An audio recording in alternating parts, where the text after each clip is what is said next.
Hello mga lovely people! Welcome to Cucina de Pichi, the home of pacham-pacham recipes. So for today's video po, share ko lang po sa inyo itong inimbento kong yema. So yema nuts po siya.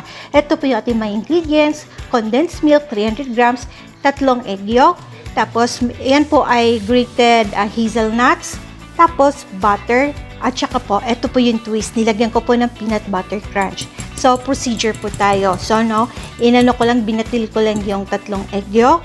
Tapos, minix ko na po dyan yung ating condensed milk. Yan po yung nakatube dito. So, 300 grams po, gaya ng sabi ko. Tapos, haluin lang po natin ng mabuti. At pagkatapos niyan, ayan, so, minix-mix ko lang. Kasi po, para mamaya, pagdating sa kawali, hindi na ako mahirapan. Kasi, hindi po ako masyadong sanay gumawa ng mga ganito. Minsan, asiwa akong masyado, So, ngayon, nilagyan ko lang ng 2 full tablespoons ng peanut butter crunch. Ayan, so, tapos, mamaya malalaman nyo kung paano po yung naging result niya. So, ayan, i-mix lang din po ng mabuti hanggang sa maano talaga yung peanut butter natin. So, ang kagandahan lang, kasi nga ito ay peanut butter crunch, so, hindi talaga siya yung mahirap na lusawin, kasama ng mixture ng condensed at saka ng itlog natin. So, ngayon, nagpaimpla ako ng malit na kawali. Nilagyan ko ng mga siguro 2 tablespoons of butter. Ayan po siya. Pagkatapos, nilagay ko na yung ating mixture. So, yung napaka-classic lang ng paggawa ng yema, halo-haluin lang hanggang sa maging sticky ito. So, ayan po, hinalo-halo ko lang. Tapos, syempre nga, gaya ng sabi ko, hindi tayo masyadong sanay, kaya nagkalat po ako. Medyo, nung paghalo ko ganun, umapaw yung mixture, So, ayan po. So, syempre, cut na yun. Yun yung makikita yun. Ayan nga. So, siguro mabilis lang. Mga ilang minuto lang over medium heat para naman hindi masunog. So, ready na yan siya. So, ngayon, yung sa chopping board, naglagay lang ako ng yung ganyang paper na yung pang oven. Tapos, diyan ko lang siya nilapag. O, diba? Tama ba? Nilatag? O, basta diyan ko nilagay yung ating yema. Kasi, papalamigin muna konti bago bula-bulahin. O, diba? Kagaya ng pambobola ninyo. Char. Ayun. So, ayan po. O, kita nyo naman kahit sa pag-flatten, medyo asiwa ako. Yung tipong, tama kaya itong gagawin ko, pinagagawa ko. Ganun, napakadali lang. Tapos, tatangi-tangingot pa, Diba? Ako na nambabasyo sarili ko. Syempre, uunahan ko na kayo. Ayan, so, ganyan na nga yung ginawa ko sa ating yema.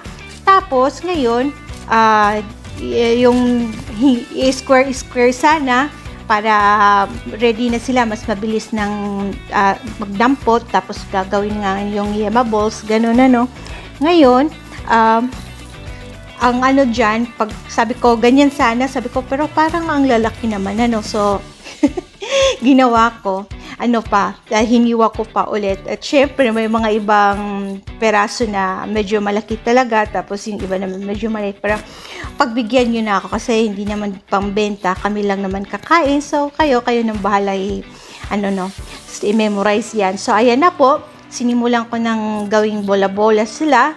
Tapos, ang ginawa ko lang ay, nilagyan ko lang ng coating ng grated hazelnuts kasi matagal na yan sa ref namin. So, mas masasayang kasi. So, pwede naman siguro na grated peanuts din yung gamitin nyo. Yun palang peanut butter na nilagay ko, mga lovely people, ay unsweetened po siya. So, ganyan na po yung magiging result niya.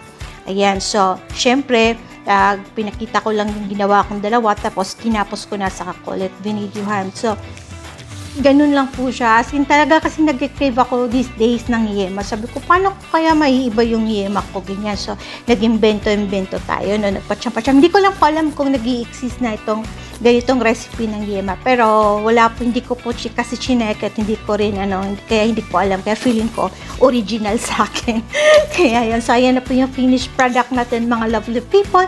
So, napakabilis, napakadali lang po. Tsaka yung result, napakasarap po. So, abangan nyo na lang po yung nag-iisa kong tiki one time. So, mga lovely people, thank you po for watching. At sana po may natutunan na naman po kayong panibagong pacham-pacham recipe mula sa inyong kordapteng si Pichi. At hanggang sa susunod po, dito lang sa Cucina di Pichi po pala. Thank you!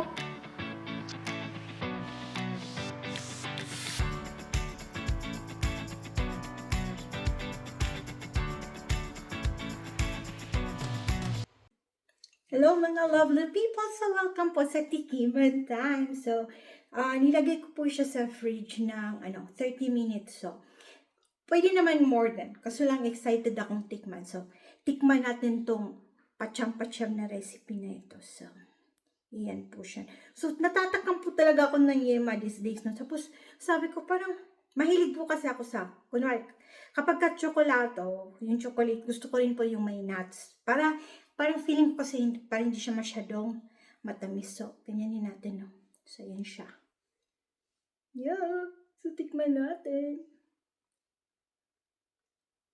Mm. Mm. Mm. In fairness, sarap niya.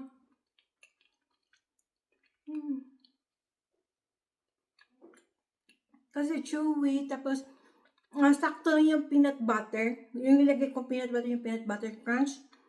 Ano yun, hindi yun siya, hindi yun sweeten.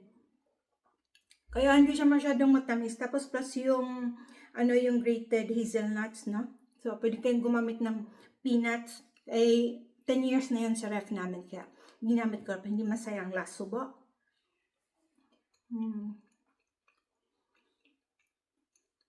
Saktong-sakto sa blood sugar namin.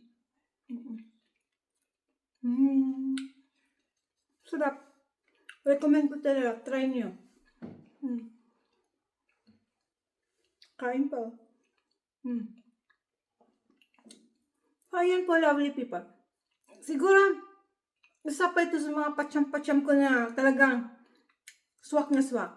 Siguro dahil hindi naman po ako talaga marunong gumawa ng mga matamis-matamis na ganyan, no? So anyway, thank you po for watching. At saka, in fairness, medyo ayos-ayos konti yung pagmumukha ko for today's video. So, thank you again for watching. Sana mag-try nyo. Kapag nag-try nyo po, paalam naman po sa sa mga feedbacks ninyo, Tsaka, kung meron po kayong mga suggestion, may mga tanong po kayo, mag-comment lang po kayo. At saka po, sa mga hindi pa po nakapag-subscribe pala dyan, please don't forget to like, share, and subscribe. At sana madagdagan pa po ang ating mga lovely people dyan. So once again, thank you for watching. Enjoy cooking. Hanggang sa susunod po dito lang sa Cucina di Peachy. Ciao, ciao. God bless!